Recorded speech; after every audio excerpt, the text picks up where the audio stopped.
A true pro-life journey from poverty to the C-suite. That's the focus of today's Faith and Culture. Stick with us.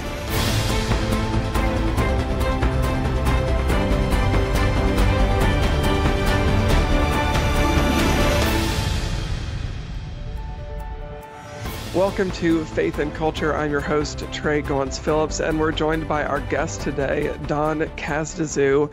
Don, thank you so much for being here. How are you? Oh, I am so excited to be here, Tré. It's truly an honor. Very good.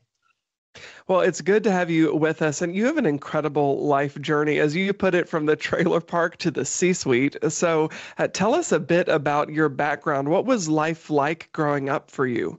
Yeah, so I am actually the product of a 15-year-old teenage pregnancy. My mom was 15 years old when she conceived me and turned 16 actually 2 weeks before I was born. So as the statistics tell us and show us is that teenage pregnancies usually lead to a life of poverty and hardship. And we fit right in to that stat. And so straight into the trailer park we went and rented into the trailer park for many, many, many years of growing up into that. And so it was just a life of just hardship, and trying to overcome. I will just say that, I just got to see people constantly trying to overcome their situations. But as you can imagine, that trailer park is filled with abuse and addictions and some of the things that we see in poverty. And so as I witnessed that and navigated that all the way through my senior year of high school, where my dad passed away my senior year, I realized that the only way that I was going to be the overcomer of the trailer park was to get out of there. And so I was the first one to go to the university, to go and get a degree and to be able to change what I like to say now today, the family tree.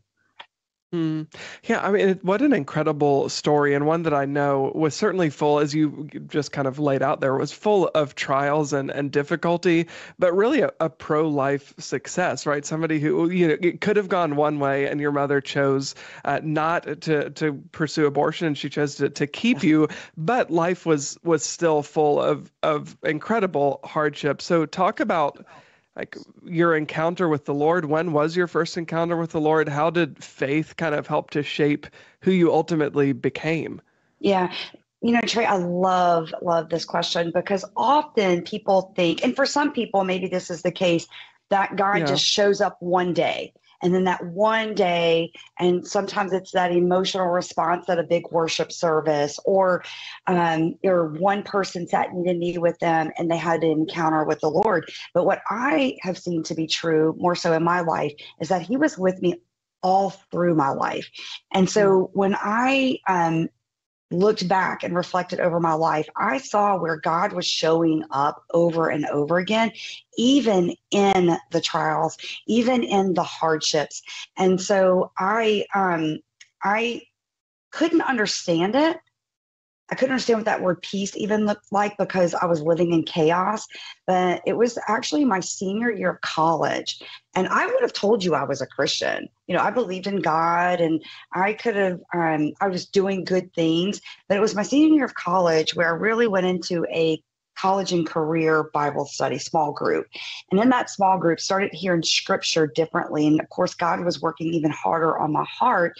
And it was February of 1997 when I like to say that I truly surrendered all of the trailer park. I surrendered all of the shame. I stopped trying to work my way through life. And I just decided, you know what? God has got to take control of this if I'm going to really be the overcomer of what the past was.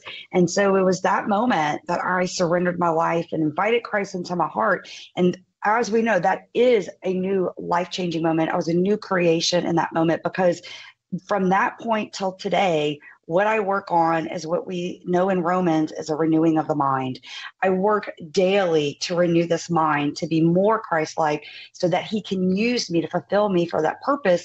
Because Tré, you also mentioned that my mom made a very hard, important decision that I'm so grateful for today, because when she was pregnant with me, she had three options, actually. She had the option of keeping me. the option of abortion, and the option of adoption, giving me up for adoption. And interestingly enough, the same time that my mom at 15 was pregnant, her 1 year older sister, age of 16, was also pregnant. And so two of these young ladies are sitting there with a difficult choice. My mom chose to keep me, and I'm so grateful, even with all the hardship that came with that she decided to do that, where I would say my cousin that was born was given up for adoption into the family, but given up. And so we got, I got to see two different paths of people from that choice. And I'm so grateful for that today, for sure. Yeah, yeah. I think your testimony also highlights the value and the importance of the local church, just the Christian community that is there and just consistently showing up in people's lives and making a difference. But it's also easy to get kind of lost in that as somebody is unmoored and has questions and doesn't feel any sort of forward momentum. So for the person who's listening or watching and is thinking like, man, I feel completely stuck in the chaos, or I don't even feel like God hears me, God is listening, what practical steps of advice and wisdom would you give to them who they're saying, I really would like to see some forward momentum in my life, but I just don't see a way forward? Yeah. Trey, most people overestimate what they can do in one day, 1 year, 1 week. We think we want to accomplish, we want that forward momentum to be big in the instance, right? Like right now we want those results. And what we don't realize is that each day, and I write about this in the book, we are just to get up to get 1% better. 1%, and then it's like compound interest, right? And when we can move and have 1% movement, like literally just taking one step, it moves us in the right direction. See, growth is movement forward. Most people live in the world of complacency. They would never want to think that they're going backwards, and taking steps backward, but they live in complacency. And really what complacency is just a slow movement to death, right? And so what I like to encourage people is like, don't try to go like we kind of map out our lives and we want to be like way over here. And well, first of all, we don't even really know what God has for us over here. All he has called us to do is be in the present and take one step forward. So I tell people, like, don't be overwhelmed. Don't be overwhelmed by how big the decisions can be for you each and every day. Literally just take one step. And it's like, how do I get up today and be 1% better than what yesterday was? I want to ask you, you've had so many different career moves. We were talking before we started recording about all the different fields that you have worked in and have had great success in them. But a lot of times, especially when you come from a place of poverty or you've had chaos in your life or different crises in your life, you can be filled with shame. And I think the enemy can use that shame to keep us trapped, or we can just use that shame to keep ourselves trapped. So how have you dealt with that? How did you overcome all of that to be the C-suite executive that you are today? Yeah. The enemy loves to shackle us in our shame. And even when we move past it at times, it's amazing how he'll bring it up and just put those shackles back on us to hold us back. And shame was one of the reasons this book took so long to come out. And Trey, very transparently, whenever working with the publisher and my literary agent about the title of the book, and when we've landed on Trailer Park CEO, there was still a part of me was like, man, I'm trying to run from that trailer park at times still, right? And so the shame is real. And I think everyone experiences some form of shame in their life from decisions or things that have happened to them or where they've been. And so for me, I had to reframe my thinking because there's this imposter syndrome that shows up for a lot of us, unworthiness. So that shows up. And so for me, once I gave my life to Christ and decided that every day my life had to be for him, then I had to reframe how I looked at what I said yes to as a job. And so now people who know me, they know that every job that I take is not really a job, it's an assignment. Matter of fact, it is like that's why my resume is the way it is and where I've been, because when the Lord calls me on to the next assignment, even sometimes when I was like CEO of a hospital, like where I think like I was being like Moses, like not me, send them. Like, there's no way. I can't speak hospital language. I don't know anything about the hospital. And God was just adamant, and He showed me, it's very clear to me.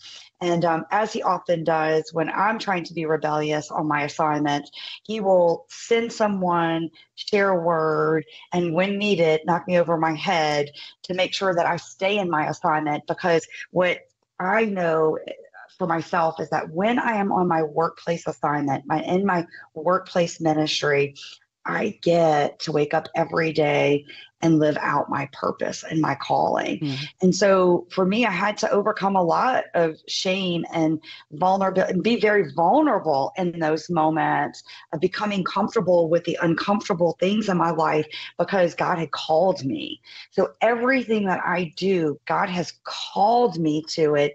And sometimes I've had delayed obedience, which is still disobedience. So I've had delayed obedience sometimes into those callings, Trey, and God just keeps rerouting me. Matter of fact, my next book, I'm calling it Rerouting, because God will reroute us as needed to fulfill His will and His plan and purpose for our life. And for me, as the older I get, when He shows that, I just now obey. Mm. Yeah, well, I mean, you have had such, like I said a moment ago, just such an incredible career. You've worked in the coffee business, you've run a hospital, you now work in real estate. So you've done really a little bit of everything, and we're going to get into some of that and how God first led you in that direction here in a couple minutes. But everybody, stick with us. We're going to fit in a quick break.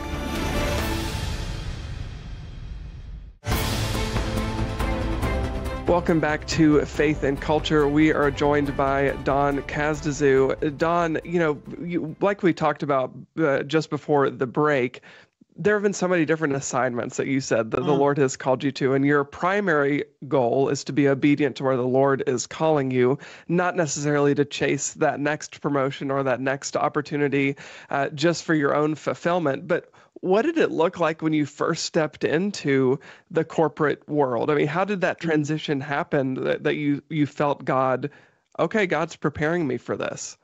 Well, funny enough, when it first came, it was my first experience was right out of college. I had applied for a pharmaceutical rep job with the largest pharmaceutical company in the world at that time.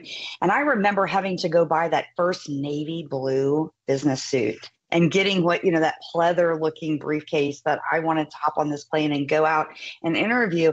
And I remember sitting in that room, Trey, because when you're in the trailer park, you don't learn the skills that you need of speaking, eating at a nice restaurant, what fork to use and what glass is yours, which bread roll is yours, all of these things I was getting exposed. And I remember just the uncomfortableness, the unsettledness, like asking myself questions like, do I really belong here? But the bigger question that I always was asking myself as I was navigating these jobs was like, am I really ready for it? And I would start to say like, not yet. I'm not, I don't have all the skills yet that I need for this. I'm not quite prepared. And so when the Lord kept pushing me and pushing me into these positions, I was like, Lord, I'm not equipped. You're calling the wrong person. I'm not equipped for this.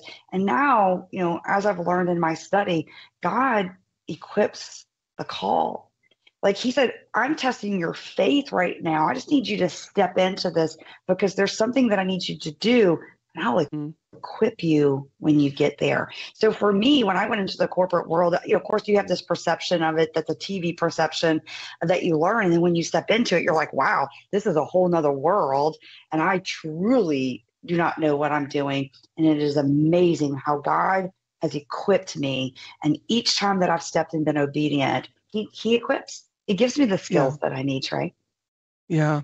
Often we see failure too as a negative thing. And when you're going in so many different directions and you're pursuing your career the way that you have, failure is just kind of an inevitability, right? And what I found so fascinating in your book and in some of the other interviews that you've done is you've kind of redefined how you see failure. So talk a little bit about that. So failure is my favorite topic to talk about. It is the most painful topic for most people to experience. And there's also this thing out there, Trey, that we shouldn't fail. Like people are so scared, there's a big fear of failure, rejection, and even success. But in failure, I had to reframe it because I fail daily. And I was like, how am I going to move forward? So I had to change the way I was looking at failure. And what I've done is I took the word fail and I reframed it. And so F in the word fail is forgive.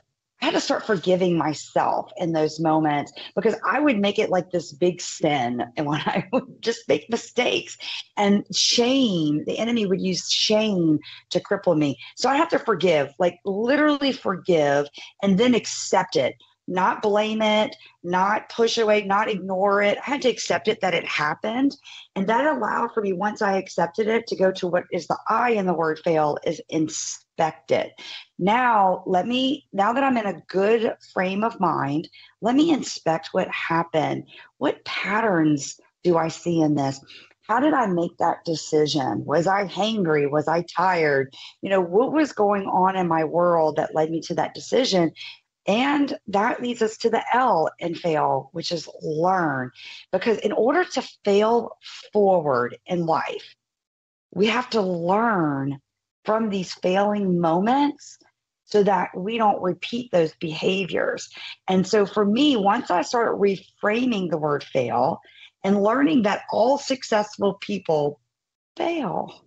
As a matter of fact, their successes is built on the bricks of all the failures in their life. And so we are not failure people. We are not, as a person, a failure. We learn to fail forward. Mhm. Yeah, for sure. And another thing that I found fascinating in your book is you end it, and I will be completely transparent with a Louisiana word that I have no idea how to pronounce or what it means, other than you say in the title about the importance of generosity. So tell us a little bit about that word and about how good, godly servant leadership requires generosity of us. Oh, I love this. So the Louisiana word, if you live in South Louisiana, you're going to experience lagniappe. And lagniappe means a little extra, a little bit more. Our listeners would probably recognize it as the baker's dozen. It's like a little bit extra. Well, lagniappe is such a beautiful word to show as God's generosity and abundance, that Ephesians 3:20 to us, right? Immeasurably more than we could imagine. So when I wrote the book, when we were looking at the stones with a publisher and my literary agent, the 12 stones were always part of my life. And in talking with them, I was like, gosh, I'm so blessed because of the generosity of people. The church came alongside our family, provided Christmas gifts, had teachers pay for things that I would have never been able to go to in leadership conferences. And so my whole life has just been extreme generosity given to me, which taught me how to be extremely generous myself. And so lagniappe stone in the book is generosity.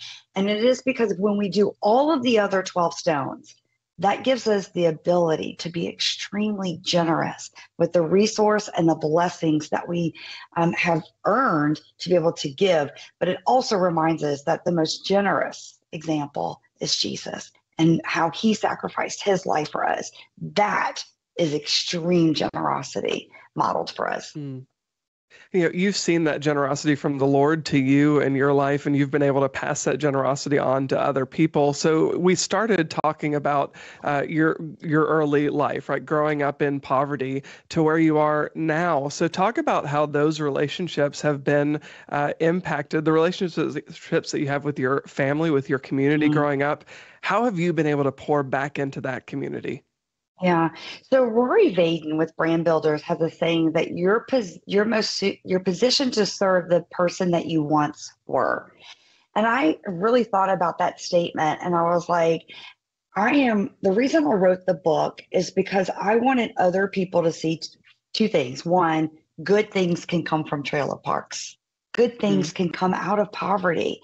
And two is that no matter where you are in life, you don't have to be from a trailer park, but no matter where you are in life, there is a purpose and a calling on you, and good things can come from it. And so it's a message of hope, no matter what you're sitting in today, is that there is a purpose for it. And Romans 8:28 tells us that good will come out of it. And when I started studying scripture, and I was like, Lord, if good is supposed to come out of that trailer park where there was abuse, there was addictions, there was hurt, there was generational curses that were put.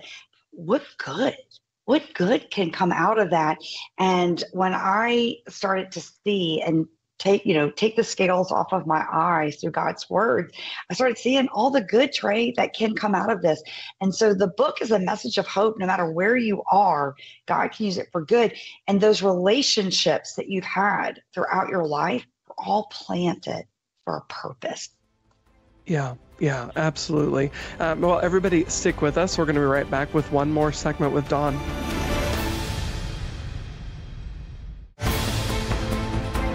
Welcome back into Faith and Culture. I'm here with Dawn Cazedessus. And Dawn, for people who want to pre-order a copy of Trailer Park CEO, or they want to follow along on your journey and learn more about the incredible work that you do and the incredible work that the Lord has done in your life, where can they go to learn more about you? Well, the first place I would love to send them is the website for the book, and it is trailerparkceobook.com. And so that's a great place to start to learn more about me and the book. And then, of course, any of the social handles, Tré, I'm on. They could just go put my name in there and they'll find me. I would love to just be in collaboration and partnership with all of our listeners to encourage them and to be able to share these nuggets, these little stones that I've picked up along my life with them, to give them the hope that they need in order to fulfill their God-called purpose. The book is Trailer Park CEO, 12 Leadership Cornerstones to Become a Godly Woman of Influence. We appreciate your time. Oh, it's been an honor, Tré. Thank you. All right, everybody, stick with us. We'll be right back to wrap up this week's episode.